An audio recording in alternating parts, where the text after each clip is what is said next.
துணி இடையெல்லாம் ரெண்டாவதுங்க. துணியை போடுறது இன்றைக்கி ஒரு வேளை ஏழையாக இருக்கலாம், நீங்கள் துணி வாங்க முடியலையே, காசுல நினைக்கலாம், பரவாயில்ல.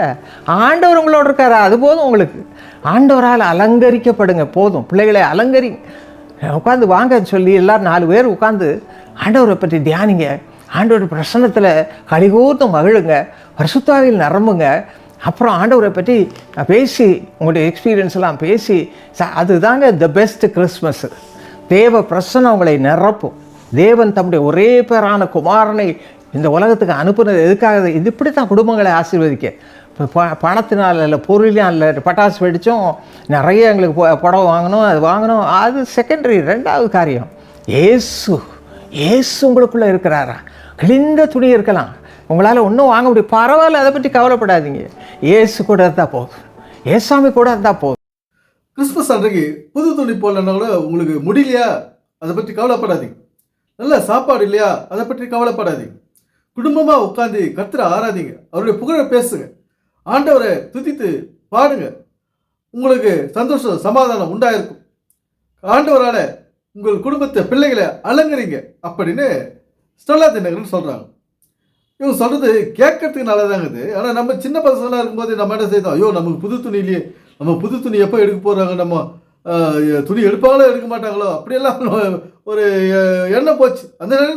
அந்த நிலைமையில் இருந்தோம். ஒரு நல்ல புது துணி கூட அந்த கிறிஸ்மஸ் அன்னைக்கு கூட எடுக்க முடியாத ஒரு நிலைமையில் அன்றைக்கி இருந்தோம். இருந்தாலும் நமக்குள்ள ஆசைகள் இருக்குல்ல, புது துணி எடுக்கணும், பட்டாசு வாங்கணும், நல்ல சாப்பாடு செய்யணும், பிரியாணி செய்யணும், அப்படியெல்லாம் ஒரு ஆசை இருந்தது. 4 பேருக்கு கொடுக்கணுன்ற ஒரு எண்ணமெல்லாம் இருந்தது. ஆனால் காசு கிடையாது. இப்படி தடுமாறி நம்ம இது வரைக்கும் வந்துட்டோம். ஏன்னா ஸ்டெல்லா தினகரன் சொல்கிறாங்க, எப்படி இப்படியெல்லாம் இல்லைன்னா கூட பரவாயில்ல, காசு இல்லைன்னா பரவாயில்ல, துணி இல்லைன்னா, புது துணி இல்லைன்னா பரவாயில்ல, நீங்கள் குடும்பமாக உட்காந்து கர்த்தரை பற்றி பேசுங்க அப்படின்னு ஸ்டெல்லா தினகரன் சொல்கிறாங்க. எது நிஜமைங்க, நம்முடைய எண்ணங்கள் நம்முடைய ஆசைகள், நம்முடைய மனசு எதற்காக இயங்குது, அதுதான் இங்கே நிஜம். இவங்க சொல்கிறப்போல புது துணி இல்லைன்னா கூட உட்காந்து ஜெபம் பண்ணுற மனநிலையுமே யாருமே கிடையாது. அன்னைக்கும் சரி இன்னைக்கும் சரி, ஏன்னா யாருமே கிடையாது. இவங்க சொல்கிறது வேணால் கேட்கறதுக்கு நல்லா இருக்கும், இது நடைமுறைக்கு ஒத்து வராத ஒரு விஷயம்.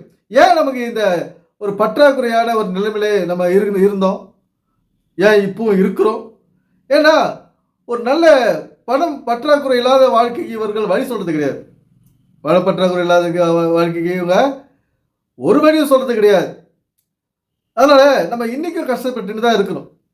ஒவ்வொரு கிறிஸ்துமஸுக்கும் கஷ்டம், ஒவ்வொரு வேலையும் ஒவ்வொரு செலவையும் நம்ம கடன் வாங்கி பண்ண வேண்டிய நிலைமைக்கு இன்றைக்கி இருக்கிறோன்னா, இது போன்ற ஸ்டெல்லா தினகரன் போன்ற இந்த உதவாத பிரசங்களை கேட்டு தான், உதவாத வார்த்தைகள், பணத்து மேலே ஒரு பற்றில்லாத வார்த்தையை பேசுறது, இவங்க பணத்திற்கு முக்கியத்துவம் கொடுக்காத ஒரு வார்த்தையை பேசுறது, விளக்கத்தை கொடுக்குறது வேதத்திலிருந்து, பைபிளிலிருந்து.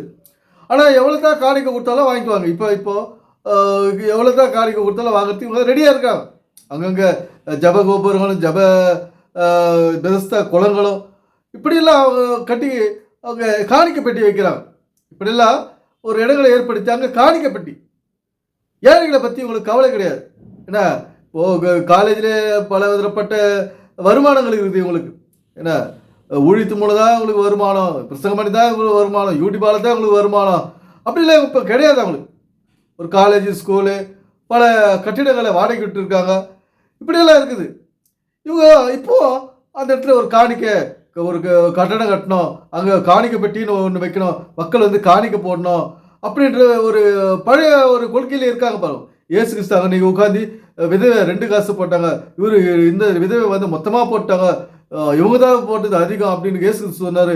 அதுபோல் நாமளும் ஒரு பெட்டியை வச்சு இங்கே ஒரு மக்களிடம் காணிக்கை போட சொல்லுவோம் அப்படின்னு இவங்க இந்த மாதிரியான ஒரு வேலைகளை செய்யுது. என்ன சொல்கிறாங்க, ஒரு ஆண்டவரால் அலங்கரிங்க அப்படின்னு சொல்கிறாங்க. பிள்ளைகளை ஆண்டவரால் அலங்கரிக்கணும். இந்த புது துணி போட்டு தான் ஒரு அலங்கரிப்பு இல்லை, பட்டாசு வெடித்து நல்ல துணிமணி போட்டு தான் ஒரு அலங்கரிப்பு இல்லை, நமக்கு வேண்டாது, இல்லைன்னாலும் பரவாயில்ல, ஆண்டவரால் அலங்கரிங்க பிள்ளைகளை குடும்பமா அப்படின்றார் சொல்கிறாங்க ஸ்டெல்லா தினகரன். இங்கே புறமான அலங்கரிப்பு தேவையில்லை. இவங்க ஆடையை தான் பேசுகிறாங்க. ஒரு கிறிஸ்மஸ்ன்னா ஒரு ஆடை போடுவாங்க, அது இல்லைனாலும் பரவாயில்ல, அது அந்த அலங்கரிப்பு இல்லைனாலும் பரவாயில்ல அப்படின்னு ஸ்டெல்லா தினகரன் பேசுகிறாங்க. இவங்களும் இவங்களுக்கே தெரியாது இவங்களை அலங்கரிக்கிறாங்க. அறிவியலத்தால் இவங்க அலங்கரிக்கிறாங்க இவங்களை. யாரு? ஸ்டெல்லா தினகரன். தன்னுடைய இந்த வயசான காலத்துலேயும் தலைமுடிக்கு டை அடித்து தன்னை அலங்கரிக்கிறாங்க. புறம்பான அலங்கரிப்பு தேவையில்லைன்னு பைபிள் சொல்லுது. ஆனால் ஸ்டெல்லா தினகரனுக்கு அதெல்லாம் தெரியாது.